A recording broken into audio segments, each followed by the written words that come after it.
लोकसभा चुनाव 2024 के अब तक की सबसे बड़ी कवरेज।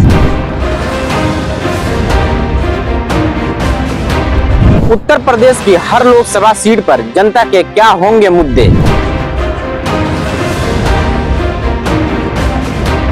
किस मुद्दे पे जनता इस बार वोट डालेगी। उत्तर प्रदेश लोकसभा चुनाव में क्या होंगे महिलाओं के मुद्दे। रोजगार, भ्रष्टाचार, कानून व्यवस्था पर जनता की क्या है राय।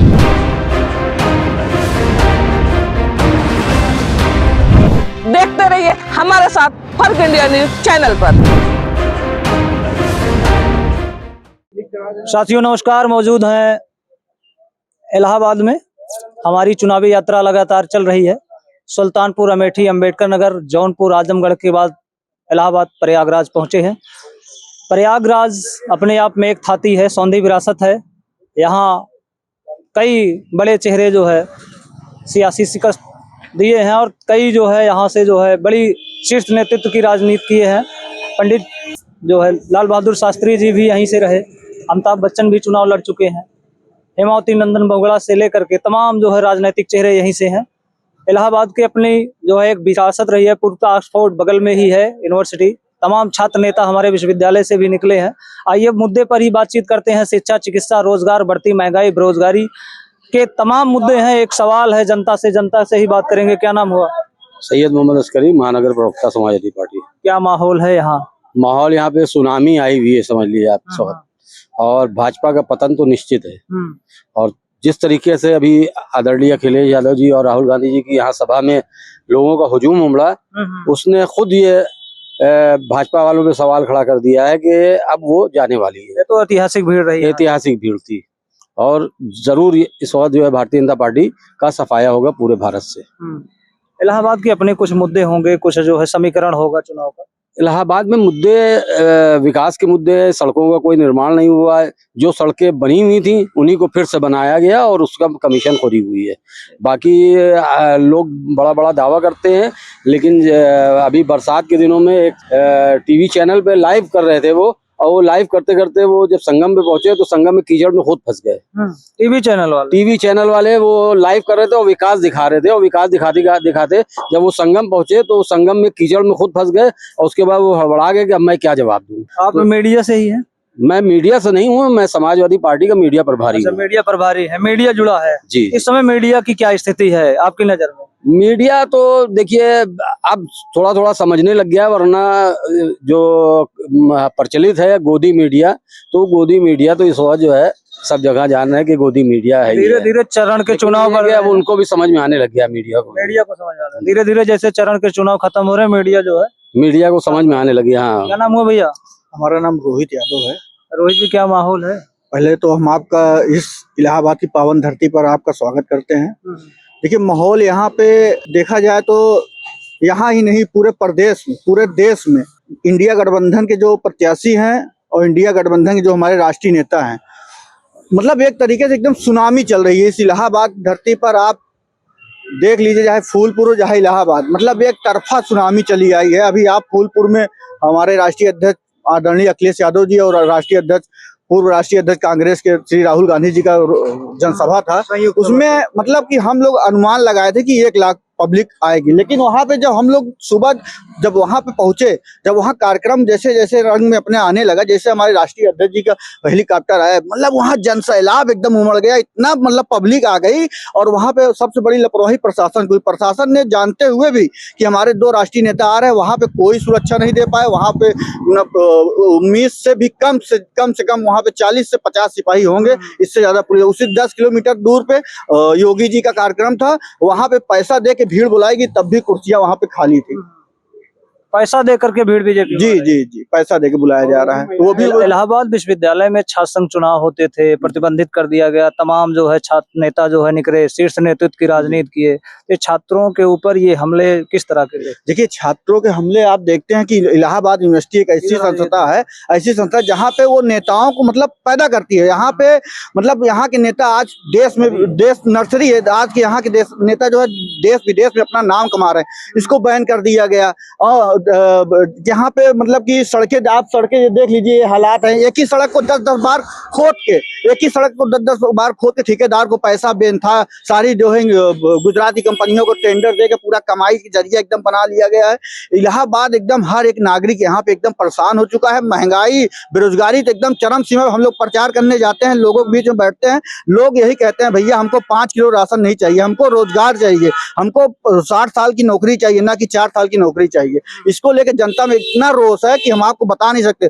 अभी कल प्रधानमंत्री जी का कार्यक्रम था, उनका चेहरा बता रहा था कि वो जो है जान लिए हैं कि अब हमारी जो है सरकार जाने वाली है। 2024 में वो चले जाएंगे। 4 जून को इंडिया गठबंधन की सरकार बनेगी। प्रधानमंत्री जी का कार्यक्रम था। प्रधानमंत्री जी दावा करते हैं 400 पार जो है हमारे हैं। वो दावा नहीं करते, वो हकीकत बताते हैं कि 400 पार होने वाला क्या है। अच्छा, 400 के बार 145 नहीं, आप सुनिए तो 400 वो बता रहे हैं कि 400 पार टमाटर होगा, 400 पार दाल का रेट होगा, 400 पार पेट्रोल का रेट होगा, 400 पार डीजल का रेट होगा, 400 पार सभी फलों का रेट होगा, कोई भी दवाई 400 से कम में नहीं होगी। अगर पैरासीटामोल का पत्ता लेंगे तो वो भी 400 पार होगी, चाहे पेटेंट हो चाहे जेनरिक, चाहे जो दवा हो, वो 400 पार। क्योंकि उनको कमीशन चाहिए।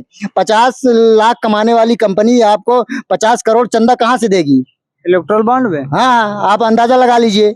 ये गौ तस्कर राष्ट्रवादी पार्टी है, कोई राष्ट्रवादी पार्टी नहीं। ये बी कंपनी से 50 लाख का चंदा ले लिए, जो कहते हैं हम गौ की रक्षा करते हैं, गौ काटने वाली कंपनी से 50 लाख का चंदा लेते हैं। ये राष्ट्रवादी पार्टी है? हिंदुओं के ठेकेदार है। पाकिस्तान की कंपनी से पैसा ले लेते हैं। कैसे हिंदुओं के ठेकेदार हैं? ये हिंदू हैं, बताते ये हैं खुद मंदिर दोगले हैं। ये हिंदू नहीं, हिंदू इसे नहीं कहते हैं। मेरा नाम विवेक कुमार यादव है।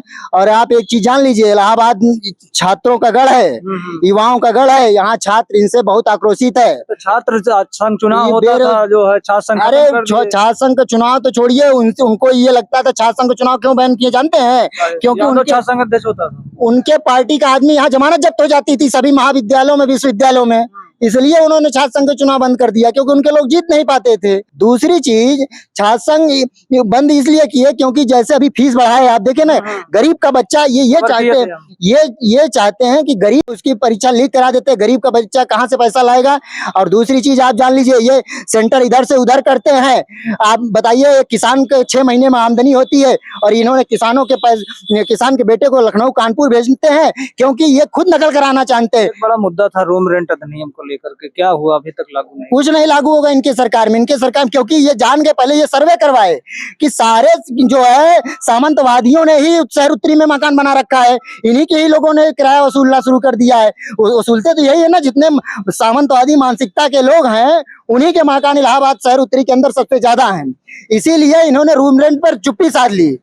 हाँ, ये आप समझ लीजिए, इसीलिए चुप्पी साध ली। और एक चीज सबसे बड़ा मुद्दा है, आज समाज जाग गया है हमारा। पीडीए का जो नारा था, इन्होंने हमारे नेता माननीय अखिलेश यादव जी, आप सोचिए, एक ओबीसी समाज से आते, एक मंदिर में जाते हैं, धुलवा देते हैं कन्नौज में। जी, कन्नौज में। जो एक सोचिए, एक उनके पिताजी मुख्यमंत्री, खुद वो मुख्यमंत्री घर भी धुलवा दिया। आप सोचिए कि इनकी मानसिकता क्या है, इन सामंतवादियों की, कि ये जो संविधान बदलने की बात कह रहे हैं, अगर ओबीसी एससी समाज का लोग नहीं जागा तो ये गुलामी की कगार पर जाने वाला है। इनको गुलाम बना लिया जाएगा। इनसे कहा जाएगा चमार हो तो चमड़ा खलियाने का काम करो, जमादार हो तो जमादार का काम करो। आप पढ़ाई लिखाई से वंचित तो कर दिया जाएगा। मतलब वर्ण व्यवस्था मनुवाद लागू होगा। इसलिए ओबीसी एससी समाज को जागना होगा। जब आप सोच सकते हैं कि जब इतने बड़े देश के रक्षा मंत्री के पुत्र, खुद मुख्यमंत्री उत्तर प्रदेश के, उनके जाने पर मंदिर को धुलवा दिया जाता है, तो आप सोच सकते हैं कि आम आदमी के लिए इनके दिल में क्या मानसिकता होगी। हम लोग जो कहते हैं वो करते हैं। बड़े, क्या नाम हुआ? विशाल निषाद। क्या हाल चाल है? प्रेसिडेंट इलाहाबाद विश्वविद्यालय छात्र संघ की राजनीति है, तमाम मुद्दे रहे हैं ईश्वर शरण से। क्या हाल चाल है? हाल चाल तो बहुत बढ़िया है। निषाद समाज कितना जुड़ रहा है? सुल्तानपुर में भीम राम भुआल निषाद को प्रत्याशी बनाया गया है। जी, हम समाजवादी तो निषादपुरा जो है, हाँ, सब निषाद समाजवादी पार्टी इंडिया गठबंधन के साथ हैं। देखिए, वो सब टिकट बेचने फरोखने का काम करते हैं। अभी हम जो है वाराणसी कवरेज में थे, वहाँ जो है कई ग्राम पंचायतों का हमने ग्रामीण रिपोर्ट किया। तमाम निषाद जो है आज मुफलिसी के दौर में है।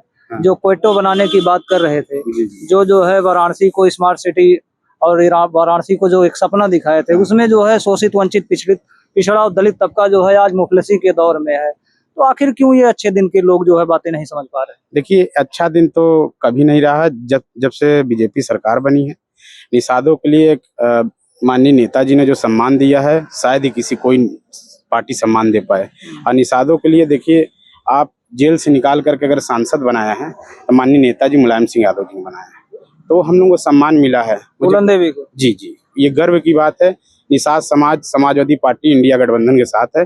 इस बार हम लोग बहुत अच्छा परफॉर्मेंस करेंगे। क्या नाम हो आपका? सुषमा यादव। क्या माहौल है आपके फूलपुर में, इलाहाबाद में, दोनों में? यहाँ चुनाव का माहौल तो बहुत अच्छा चल रहा है, क्योंकि जिस तरह से हमारे अभी प्रधानमंत्री जी आए हुए थे परेड में, और वहाँ पर बसें लगाई गई थी बूथ पर, महिलाओं को 1000 रुपया दे करके उन्हें जबरदस्ती प्यार से बुलाया जा रहा था कि हमें भीड़ दिखाना है। पैसा दे करके? जी जी सर, पैसा दे करके 1000 रुपए उन्हें पैसा दे करके और उनके हाथों में झंडा दे करके प्रधानमंत्री के सामने पेश किया गया, कि ताकि लोगों को, जनता को लगे, गुमराह करने का काम करें कि जनता मोदी के साथ में है। और इस वजह से उनको हर बूथ पर बस लगी थी बाहर से और उन्हें भर के लाए गए।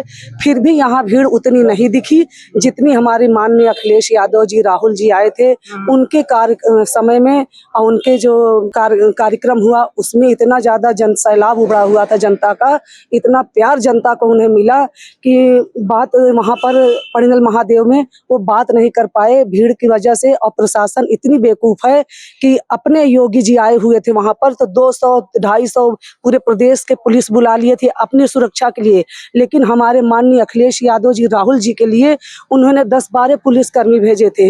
अब वो बेचारे कितने संभालते, लेकिन जनता का प्यार इतना मिला कि माइक का शायद थोड़ा सा तार टूट गया, मिस्टेक होने से वो भाषण नहीं दे पाए। पूरे प्रदेश में, पूरे राज्य में जिस तरह से माहौल है, और सबसे बड़ा मुद्दा तो बेरोजगारी है। बेरोजगारी इतनी जबरदस्त है। तो कह रहे थे 2 करोड़ रोजगार दे दिए। 2 करोड़ रोजगार किसको मिला है? कोई एक भी भाई या बहन आके बताए कि किसको रोजगार दिए हैं? वो तो झूठे बड़े बड़े वादा करके सत्ते में आए थे, अच्छे दिन लाएंगे, विकास करेंगे, चारों तरफ विकास की विकास उनकी यही लहर है कि उन्होंने शहरों का नाम बदला, ये विकास किया, इलाहाबाद को प्रयागराज किया, और पेट्रोल प्राइवेट कर दिया, डीजल महंगा कर दिया, हवाई अड्डा बेच दिया, लाल किला बेच दिया, ये सब विकास किए हैं। अरे विकास के नाम पर उन्होंने कुछ नहीं किया। जो हमारे भाई विश्वविद्यालय में पढ़ते हैं, चाहे इस इलाहाबाद में आ करके, जो किसान गांव-गांव से बच्चे आ करके, उनके मम्मी पापा खेती किसानी करके पैसा भेजते हैं, बच्चों की फीस भरते हैं, रूम का भाड़ा देते हैं। आज वो जब फीस किसी तरह पेपर देने जाते हैं, सारे पेपर लीक करा दिए जाते हैं, और ये सारे पैसा बीजेपी वालों को खाते में जाता है। उनको शर्म नहीं आती है, ना हमारी महिला सुरक्षित है। अच्छा, महिलाओं सुरक्षा की बात की, मणिपुर में एक बड़ी घटना जो है बहुत बड़ी घटना हुई, दिल्ली में भी रेसलर बैठे रहे, उसके बावजूद भी उन्हीं के परिवार को टिकट दिया जाता है। सारा आरोप समाजवादी पार्टी को परिवारवाद पे लगता है। जी, कहते हैं कि गुंडागर्दी है, परिवारवाद समाजवादी गुंडागर्दी कर दिया। अरे इनके जैसा भ्रष्टाचार और गुंडागर्दी तो किसी सरकार में नहीं थी। बीजेपी में परिवारवाद है कि नहीं? बहुत सबसे बड़ा परिवारवाद देखने को यहीं पे मिल रहा है। आपको देखा होगा, जो एक राजनीतिक परिवार था उन्हीं को टिकट मिला है यहाँ से, प्रयागराज से। ये सबसे बड़ा सबूत है आपके पास। इससे पहले भी रहे होंगे, और जो मंत्री रहे उनकी वाइफ यहाँ से मेयर रही हैं, अभी रक्षा मंत्री हैं, उनके बेटे भी विधायक हैं। तो बहुत सारे परिवारवाद के देखने जाएंगे तो बीजेपी में लाइन लगी हुई परिवारवाद की। क्या नाम हुआ आपका? सूबेदार मेजर दिनेश यादव, महानगर अध्यक्ष समाजवादी पार्टी सैनिक प्रकोष्ठ।